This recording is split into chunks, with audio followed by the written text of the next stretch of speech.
he might go to The Hague to present the signatures that we have gathered. I'm still deciding if I will go with him or not.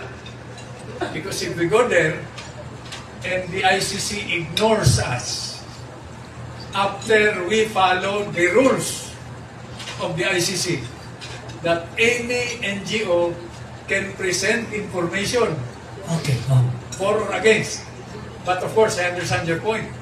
How will they know that our signatures are authentic? We are asking the NGOs to help us by authenticating. So, pinakamabuti pa rin is manual. We are not after quantity. We are after quality and the commitment of the NGOs. That this represents the thinking of the majority of our people. That we must be ready, willing, and able to present information to the ICC. Hindi lang pala ICC ito, Supreme Court.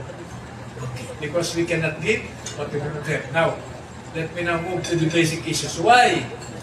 Why are we promoting the signature campaign?